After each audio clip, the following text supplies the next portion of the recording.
আমাদের পিতা হচ্ছেন আদম আলাইহিস সালাম, যিনি বানর ছিলেন না, মানুষ ছিলেন। এক। আর দুই নাম্বার, আমরা এই দুনিয়াতে বিবর্তনবাদের মধ্য দিয়ে আসি নাই, সরাসরি জান্নাত থেকে আসছি। আল্লাহ পাক আদম আলাইহিস সালামকে জান্নাত থেকে দুনিয়াতে পাঠিয়েছে, জান্নাত থেকে সরাসরি দুনিয়াতে পাঠিয়েছে। বরং কোরআন এর উল্টা কথা বলেছে। কি কথা? কোরআন সূরা বাকারায় বলছে একটা জাতি ছিল, তার নাম বনু ইসরাইল। কি নাম?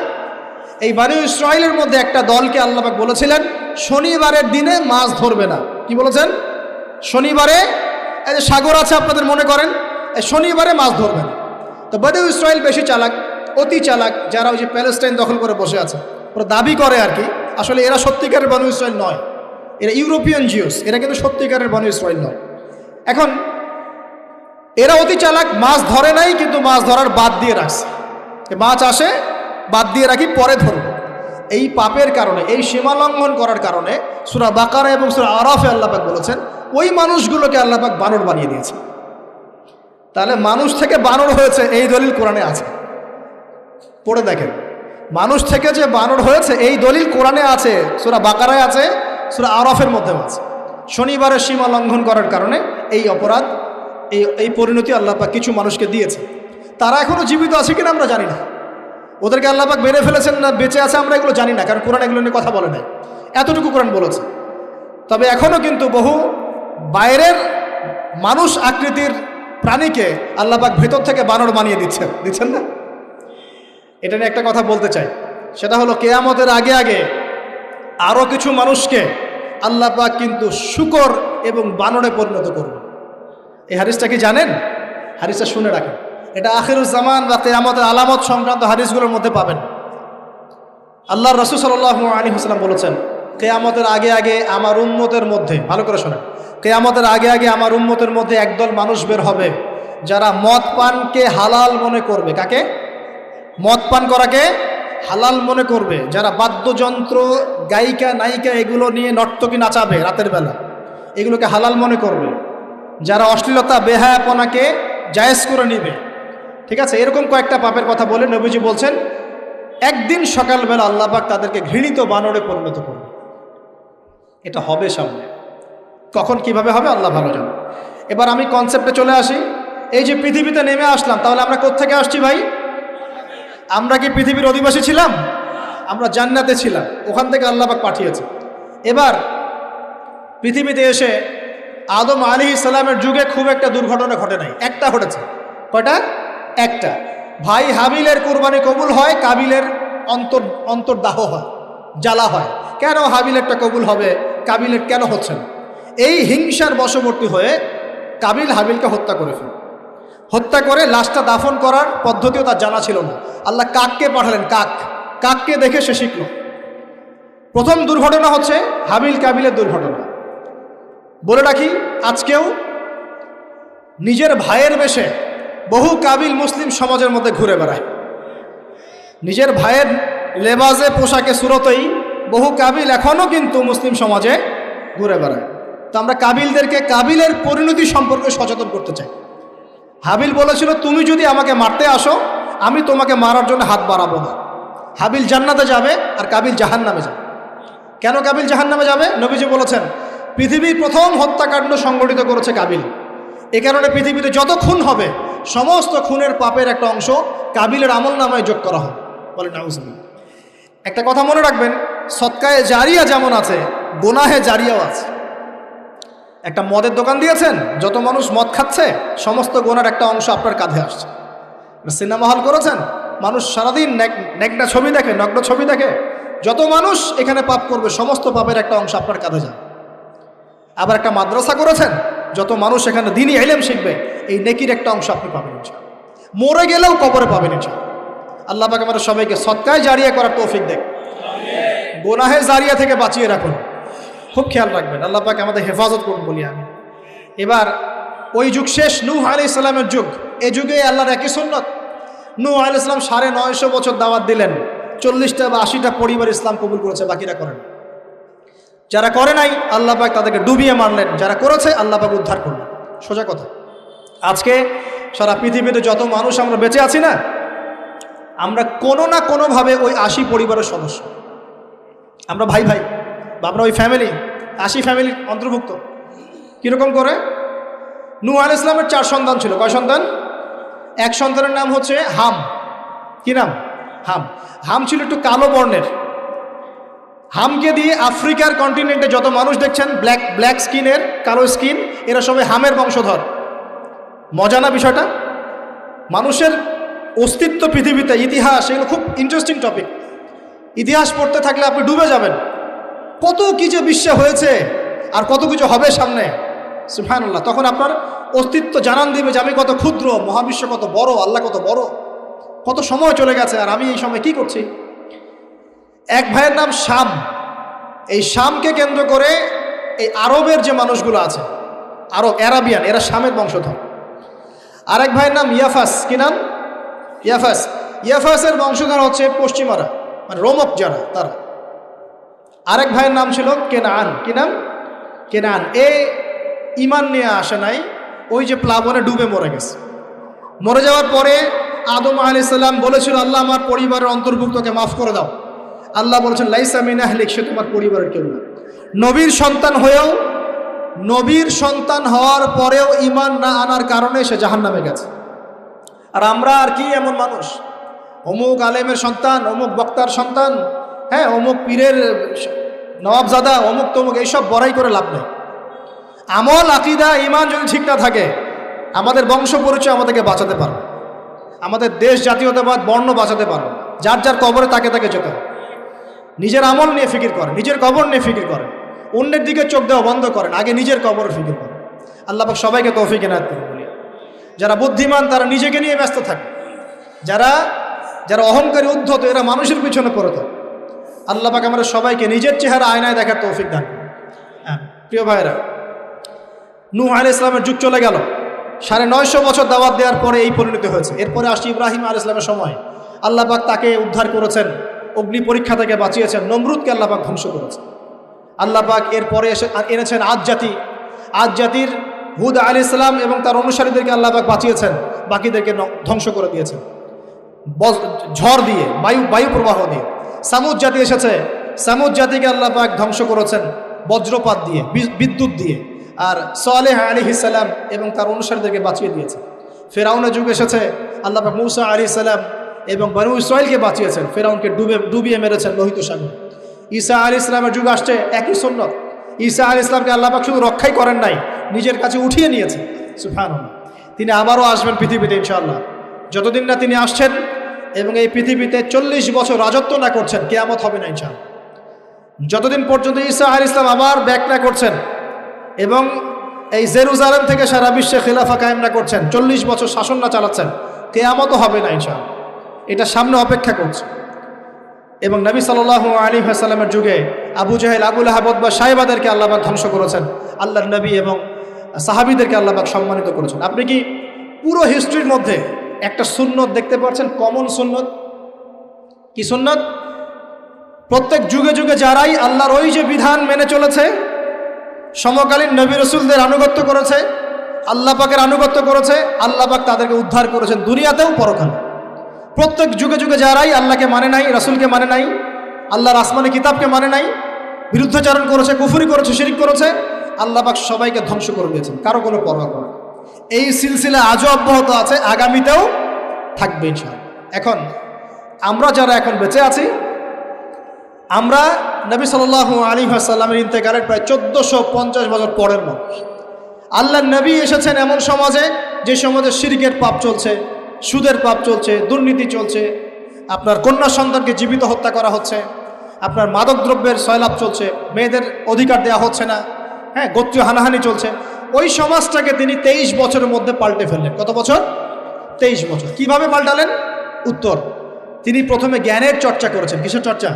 জ্ঞানের। আল্লাহ পাক প্রথম ওহী নাযিল করেছেন, ইকরা বিসমি রাব্বিকাল্লাযী খালাক, পড়ুন আপনার রবের নামে যিনি আপনাকে সৃষ্টি করেছেন। নবী সাল্লাল্লাহু আলাইহি ওয়াসাল্লাম, সাহাবীগণ কোরআনের 6টা হক আদায় করেছেন। কয়টা হক? 6টা। তারা কোরআন পড়া শিখেছেন। আমরা সবাই কোরআন পড়া শিখবো তো ইনশাআল্লাহ? তারা কোরআনের অর্থ শিখেছেন। আমরা কোরআনের অর্থ শিখবো তো ইনশাআল্লাহ? তারা কোরআনের আদেশগুলো মেনেছেন। আমরা কোরআনের সব আদেশ মানব তো ইনশাআল্লাহ? তারা কোরআনের সমস্ত নিষেধগুলো বর্জন করেছেন। আমরা নিষেধ বর্জন করবো তো ইনশাআল্লাহ? তারা কোরআনের দাওয়াত মানুষের কাছে পৌঁছে দিয়েছেন। আমরা কোরআনের দাওয়াত দিব তো ইনশাআল্লাহ। এবং 6 নাম্বার, তারা কোরআনের বিধানগুলোকে বাস্তবায়ন করেছেন। আমরাও বাস্তবায়নের চেষ্টা করবো তো ইনশাআল্লাহ। এই 6টা হক আদায়ের ফলে 23 বছরের ব্যবধানে জাহেলি মক্কা একদম সোনালী মক্কায় পরিণত হয়েছে। 23 বছর পরের মক্কায় আপনি কোনো সুদ পাবেন, কোনো শিরক পাবেন, কোনো মূর্তি পূজা পাবেন, কোনো মেয়ের অপমাননা পাবেন, কোনো জেনা, কোনো ব্যভিচার, কোনো ধর্ষণ, কিচ্ছু পাবেন? 23 বছর পরের মক্কায় কোনো পাপ পাবেন না। কিভাবে সমাজ পরিবর্তন হলো? এই কোরআনের হক আদায়ের মধ্য দিয়ে হয়েছে, নবীর সুন্নাত প্রতিষ্ঠার মধ্য দিয়ে হয়েছে।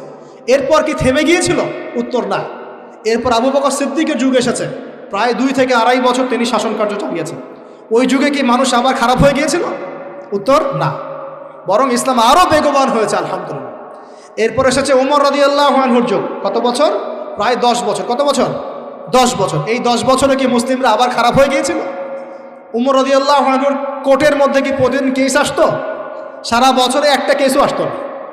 মানুষ এত ভালো ছিল, সারা বছরে একটা কেসও আসতো না।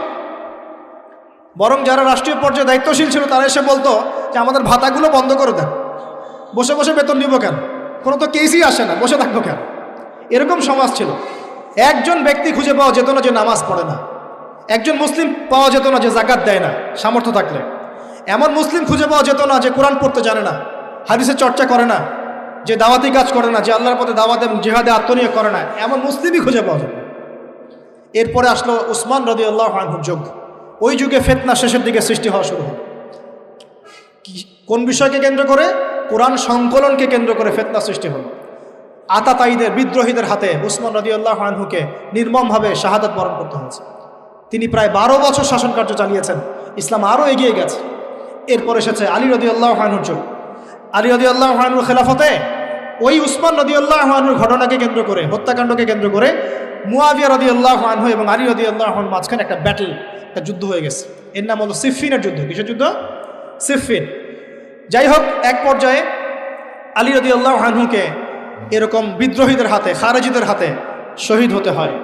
বলেন ইন্না লিল্লাহি ওয়া ইন্না ইলাইহি রাজিউন। তারপরে হাসান রাদিয়াল্লাহু আনহু অল্প কয়েকদিন শাসন কার্য চালান। তারপর উম্মার ঐক্যের খাতিরে তিনি তার শাসন কার্যের ভারটাকে মুয়াবিয়া রাদিয়াল্লাহু আনহুর হাতে সোপর্দ করে দেন, যা ছেড়ে দিলেন। মুয়াবিয়া রাদিয়াল্লাহু আনহুর সময় থেকে উমাইয়াদের শাসন শুরু হয়। উমাইয়ারা শাসন করেছে প্রায় 132 হিজরি পর্যন্ত। কত হিজরি? 132 হিজরি পর্যন্ত, প্রায় 92 ইয়ার্স, 90-92 বছর তারা শাসন করেছে। এ সময় ইসলাম আরও এগিয়ে গেছে, পিছিয়ে যায় নাই। ফিতনা এসেছে, দমন করা হয়েছে। মুসলিমরা বীর দর্পে বিশ্বের বুকে শাসন কার্য চালিয়েছে। এরপর এসেছে আব্বাসীয়দের খেলাফত। জাব নদীর যুদ্ধে উমাইয়াদের পরাজয়ের পরে আব্বাসীয়রা ক্ষমতায় আসে। তারাও ইসলামকে এগিয়ে নেওয়ার চেষ্টা করছিল, ইসলাম এগিয়ে যাচ্ছিল, জ্ঞান বিজ্ঞানের প্রসার হচ্ছিল। আলহামদুলিল্লাহ, ইসলাম পিছিয়ে যায় নাই, মুসলিমরা পিছিয়ে যায় নাই। সারা বিশ্বে দাপটের সাথে আমরা চলেছি। তারপর আস্তে আস্তে ওই আব্বাসীয়দের পতন শুরু হলো। কাদের হাতে? এই তাতারিদের হাতে, মঙ্গোলিয়ানদের। মাত্র 40 দিনের ব্যবধানে পুরো বাগদাদের মধ্যে প্রায় 20 থেকে 25 লক্ষ মানুষকে হত্যা করা হয়েছে। বাইতুল হিকমা ধ্বংস করে দেওয়া হয়েছে, লাইব্রেরি ধ্বংস করে দেওয়া হয়েছে, বইপত্রকে নদীতে ফেলে দেওয়া হয়েছে। তারা ছিল উগ্র জাতি। মঙ্গোলিয়ানদের নাম শোনেন নাই? হালাকু খান নাম শুনেছেন? চেঙ্গিস খান, হালাকু খান নাম শোনেন নাই? ওদের হাতে মুসলিমদের ব্যাপক দমন পীড়ন সহ্য করতে হয়েছে। এভাবে যুগে যুগে তারপর ক্রুসেডাররা আসছে। ক্রুসেড 1টা 2টা 3টা ক্রুসেড হচ্ছে।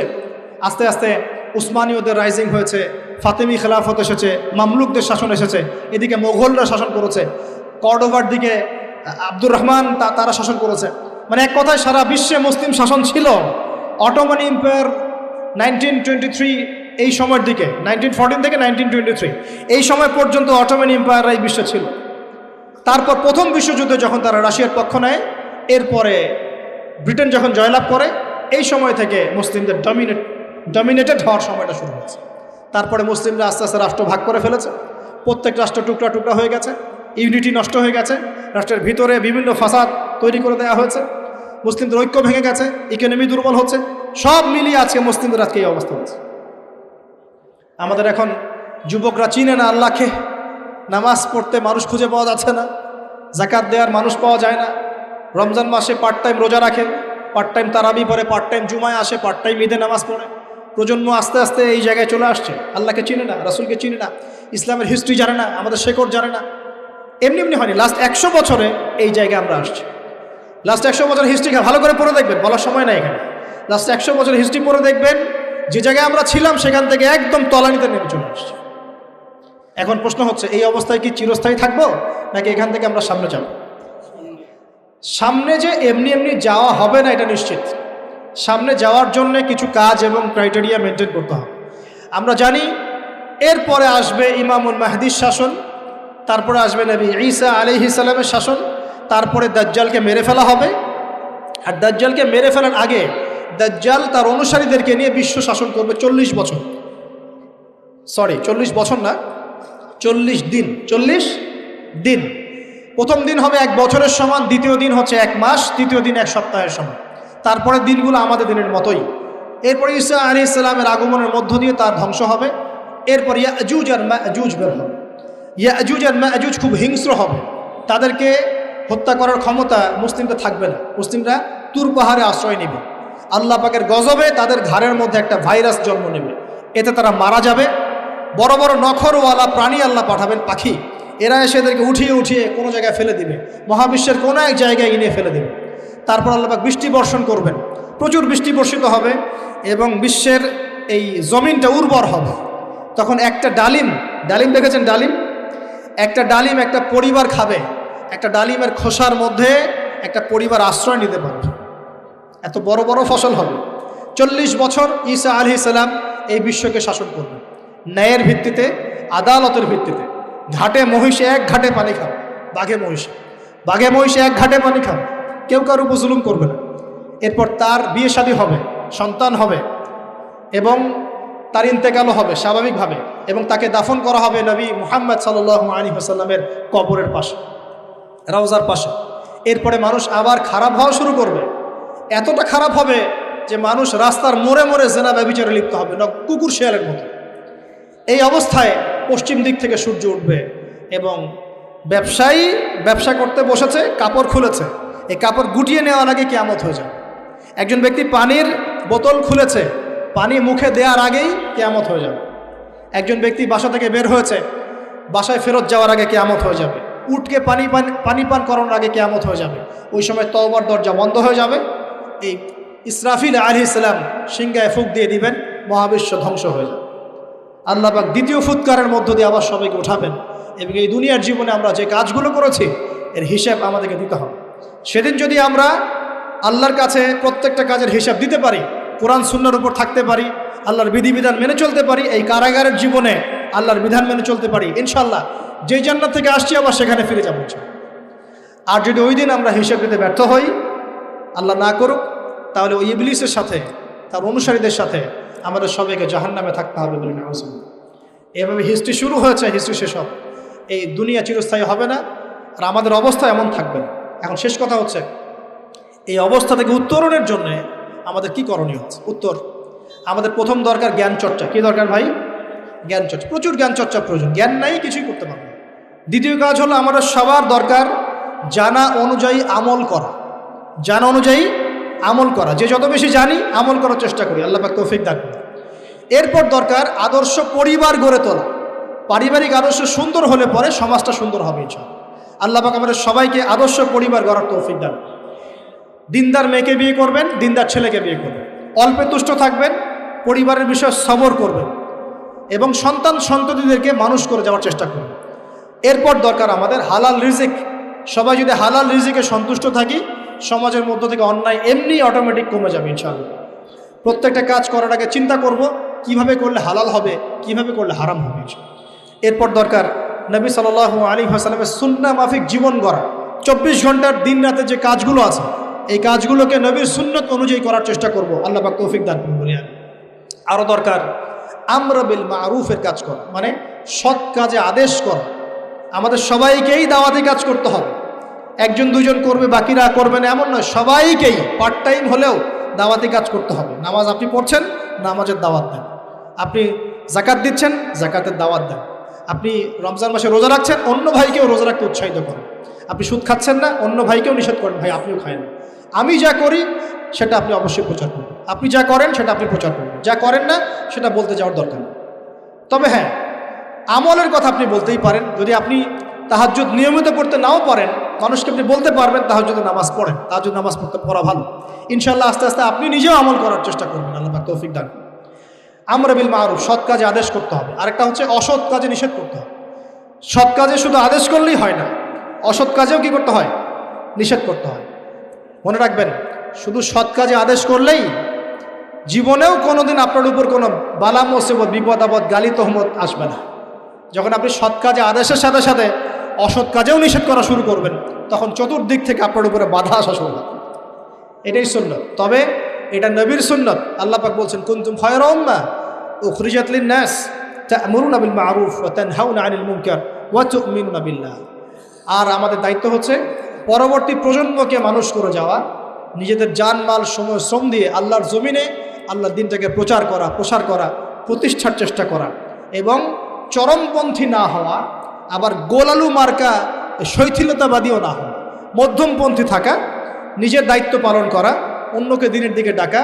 আমাদের ঊর্ধ্বতন কর্তৃপক্ষ যারা থাকবে সবার সামনে ইসলামটাকে যুগোপযোগীভাবে সত্য মিথ্যাকে স্পষ্ট করে দিয়ে উপস্থাপন করা। তারা যদি কবুল করে আলহামদুলিল্লাহ, যদি নাও করে তাদের দায়িত্ব তাদের, আমাদের দায়িত্ব আমাদের। That's all. আল্লাহ রাব্বুল আলামিন আমাদের সবাইকে কুরআন সুন্নাহ মাফিক জীবন করার তৌফিক দান করুন, বলি আমিন। আমাদের সবাইকে আল্লাহ পাক পুরো ওয়ার্ল্ড হিস্ট্রি পড়ার তৌফিক দান করুন, কোরআনের জ্ঞানী হওয়ার তৌফিক দেখ, এর অর্থ বোঝার তৌফিক দান করুন, নবীর সুন্নাহ মাফিক জীবন করার তৌফিক দান করুন, হালাল খাওয়ার তৌফিক দেখ, আদর্শ পরিবার গড়ার তৌফিক দান করুন, এবং দিন ইসলামকে বিজয়ী করার জন্যে আমাদের জানমাল, সময়, শ্রম ব্যয় করে আল্লাহর পথে কাজ করার তৌফিক এনায়েত করুন। সকলেই বলে আমিন। আকুলু কওলি হাযা আস্তাগফিরুল্লাহ লি ওয়া লাকুম ওয়া লিসাইরিল মুসলিমিন।